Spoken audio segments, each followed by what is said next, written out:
আসসালামু আলাইকুম শিক্ষার্থী বন্ধুরা, কেমন আছো সবাই? আশা করি সবাই ভালো আছো। আজকে আমাদের এই ক্লাসে জানতে পারবো অধ্যায় 8 গড় সম্পর্কে বিভিন্ন সমস্যার সমাধান করবো ইনশাআল্লাহ। তো গড় কথাটা দেখো যে গড় কাকে বলে, গড় কি, এই সম্পর্কে প্রথমে আলোচনা করি। প্রথমে জানবো গড় কাকে বলে। রাশিগুলোর যোগফলকে রাশিগুলোর সংখ্যা দ্বারা ভাগ করলে যে মান পাওয়া যায় তাকে গড় বলে। তো এই গড় কাকে বলে তোমরা বুঝতে পারছো। তো এই সংজ্ঞার ভিতরে গড়ের যে একটা সূত্রটা কিন্তু সংজ্ঞার মধ্যেই আছে, যে রাশিগুলোর যোগফলকে রাশিগুলোর সংখ্যা দ্বারা ভাগ করলে যে মান পাওয়া যায় তাকে গড় বলে। রাশিগুলোর যোগফল, রাশিগুলোর সংখ্যা। তো উদাহরণস্বরূপ দেখি যে 5, 10, 15 এর গড় নির্ণয় করো। তো যখনই গড় নির্ণয় করতে বলবে আমরা আগে সূত্রটা মুখস্থ করেছি যে গড় সমান সমান রাশিগুলোর যোগফল ভাগ রাশিগুলোর সংখ্যা।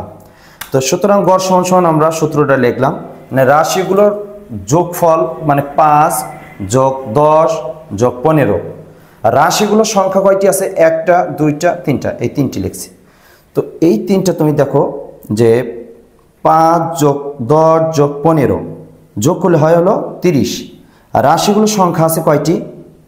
1 2 3, এই 3 লিখছি। তো যেহেতু বলছি রাশিগুলোর যোগফল ভাগ রাশিগুলোর সংখ্যা, ভাগ করলে হয় 10, এ আমরা গড় পাইলাম 10। তো এভাবে করে আমরা গড় নির্ণয় করব, যে আমরা গড় পেয়েছি 10। তখন এই যে 3টা রাশি ছিল, এই 3টা এক একটা, এই যে সংখ্যাগুলো দেখছো এগুলো কিন্তু প্রত্যেকটাই রাশি। রাশি কথাটা আমি ইতিপূর্বে বলি নাই, শোনো যে এখানে এই যে আমরা অঙ্ক করার সময় যতগুলো সংখ্যা দিয়ে থাকে এই প্রত্যেকটা সংখ্যা এক একটা রাশি। তাই এই জন্য বলেছিলাম যে রাশিগুলোর যোগফল এগুলো হলো রাশি। তো এইভাবে করে আমরা গড় বাই করব। তো তোমাদের 93 নম্বর পৃষ্ঠায় দেখবা যে অনুশীলনে 8 গড় নির্ণয় করো। এখানে 1 থেকে 4 নম্বর পর্যন্ত অঙ্ক আছে, এগুলো বাসায় প্র্যাকটিস করবে ইনশাআল্লাহ। তো কাছাকাছি আরেকটা অঙ্ক দেখো 2 নম্বরটা, যে 6টি বইয়ের ওজন। আমি আরেকটা অঙ্ক বুঝাই দিচ্ছি যাতে বাকি অঙ্কগুলো তোমরা বাসায় প্র্যাকটিস করতে পারো।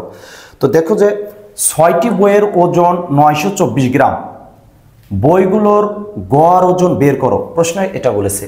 তো এখানে রাশি কিন্তু দেওয়া নেই। আমরা ইতিপূর্বে যেটা করেছিলাম যে 5 10 15 এভাবে দেওয়া ছিল, কিন্তু এখানে আগেই বলে দিয়েছে যে 6টি বইয়ের ওজন 924 গ্রাম। তার মানে আমাদের রাশির যোগফল হলো এইটা, রাশিগুলোর যোগফল। 6টি বইয়ের ওজন অটোমেটিকলি 6টি বইয়ের ওজন কিন্তু তারা যোগ করেই লিখে দিয়েছে। তাহলে আমাদের জন্য আরো সহজ হয়েছে যে যোগফল আর বের করতে হচ্ছে না, এখানে যোগ করাই আছে। আবার রাশিগুলোর সংখ্যা কয়টি? 6টি, রাশিগুলোর সংখ্যাও দেওয়া আছে। তো বইগুলোর গড় ওজন বের করতে বলছে। তো আমরা শুধুমাত্র গড়ের সূত্র দিয়েই আমরা বের করে ফেলতে পারি। তো অঙ্কটা সমাধান করবা, দেওয়া আছে 6টি বইয়ের ওজন 924 গ্রাম। তো সুতরাং গড় সমান সমান আমরা কি শিখেছিলাম? রাশিগুলোর যোগফল ভাগ রাশিগুলোর সংখ্যা, কিন্তু এখানে আছে হলো বইগুলোর ওজন। তো এইটাই মনে করো রাশিগুলোর যোগফল। তো এটা শুধু লিখেছি বইগুলোর ওজন ভাগ বইগুলোর সংখ্যা। তো বইগুলোর ওজন কত দেওয়া আছে? 924। বইগুলোর সংখ্যা কয়টি দেওয়া আছে? 6টি, মানে রাশিগুলোর যে সংখ্যাটা আমরা আগে শিখছি এর। তো তুমি এই বড় অঙ্ক যদি ভাগ না করতে পারো তুমি সাইডে রাফ করবা। তোমরা রাফ করবা, রাফ করার সময় দেখবা যে 6 দিয়ে ভাগ করবা 924কে। 924 ভাগ করলে পাবা হচ্ছে 154। তো 154, এখানে গ্রাম কেন লিখেছি? গ্রাম 6টি বইয়ের ওজন কিন্তু এখানে গ্রামের কথা উল্লেখ করেছে, তার জন্য 924 ভাগ 6, এই যে গ্রাম, সাইডে গ্রাম লিখেছি। বুঝতে পারছো? তো এইভাবে করে বাকি অঙ্কগুলা তোমরা বাসায় প্র্যাকটিস করবে ইনশাআল্লাহ। তো ভালো থাকো। আজকের ক্লাস শেষ করছি এখানেই, পরবর্তী ক্লাসের জন্য ইনশাআল্লাহ আসবো। তোমরা বাসায় প্র্যাকটিস করবা। আসসালামু আলাইকুম রহমতুল্লাহ।